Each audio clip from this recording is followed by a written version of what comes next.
안녕하세요, 변호사님. 자기소개 부탁드립니다. 네, 안녕하십니까.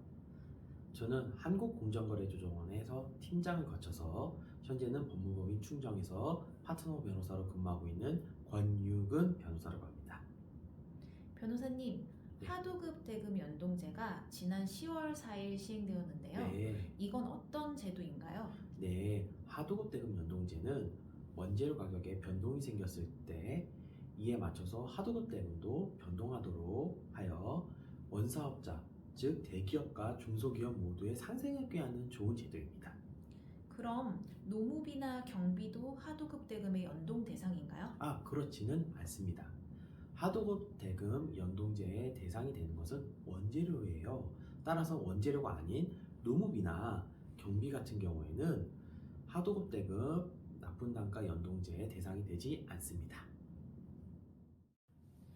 하나의 수급사업자로부터 납품받는 제품이 여러 개일 경우도 많은데요. 이 경우 어떤 것이 기준이 되나요? 네, 그와 같은 경우에는 납품받는 목적물이 기준이 되는 것이 원칙입니다. 연동 약정을 체결하기 위해서는 확인해야 할 것이 굉장히 많네요. 네, 그렇죠. 아무래도 차라리 그냥 원사업자 측에서는 네. 수급사업자와 하도급 대금 연동을 하지 않기로 합의를 하고 네. 연동 약정을 체결하지 않으면 되는 거 아닌가요? 네, 다만 한 가지 유의하셔야 될 점이 있습니다. 원사업자가 자신이 가지고 있는 거래당 지위를 남용하여 수급사업자와 미연동 합의를 할 경우에는 벌점에 무려 5.1점이 해당하겠습니다. 5점을 초과한다는 것인데 구체적으로 어떤 불이익이 있나요? 네, 벌점이 5점을 초과하게 되면 관급공사에 입찰에 참여할 수 있는 자격에 제한을 받으실 수 있습니다. 그럼 굉장히 강력한 제재네요. 그렇죠.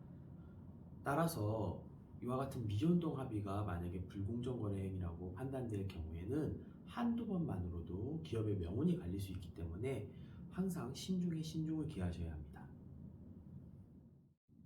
그렇다면 어떠한 경우에 거래상 지위를 남용하여 미연동 합의를 한 것으로 인정될까요?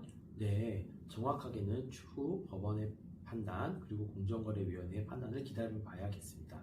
하지만 현재로서는 공정거래위원회에서 이와 유사한 사례에서 어떻게 판단하였는지 참조해 볼 수가 있겠습니다. 참조할 만한 선례가 있나요? 네, 있지요.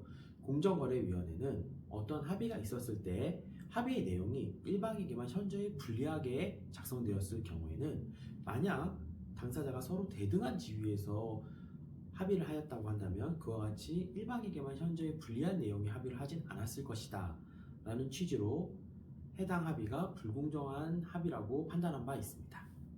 그럼 구체적으로 어떤 사례에서 공정거래위원회가 불공정하지 않다고 판단할까요?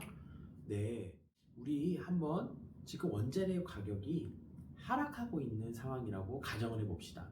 이와 같은 경우에 만약에 연동 합의를 하게 될 경우에는 그러한 경우에는 원재료 가격이 하락되는 것에 맞추어서 오히려 납품 대금, 이 하도급 대금 자체가 하락될 가능성이 있겠죠.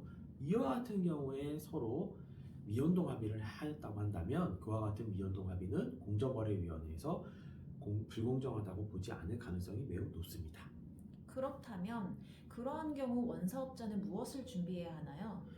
네, 말씀드렸던 바와 같이 그 당사자 사이 어떠한 경위로 어떤 이유로 그와 같은 미연동 합의에 이르게 됐는지가 매우 중요하죠. 따라서 수급사업자와 원사업자가 서로 주고받았던 이메일이라든지 아니면 당사자가 만나서 서로 회의했던 내용을 상세히 기재한 회의록 같은 것을 미리 준비해 놓으셔야 이러이러한 경위로 이러이러한 이유로 해서 우리가 미연동 합의를 하였다라는 것을 추후 공정위의 조사가 있었을 때도 잘 설명하실 수 있겠습니다. 변호사님, 오늘 도움되는 말씀 감사합니다. 네, 감사합니다.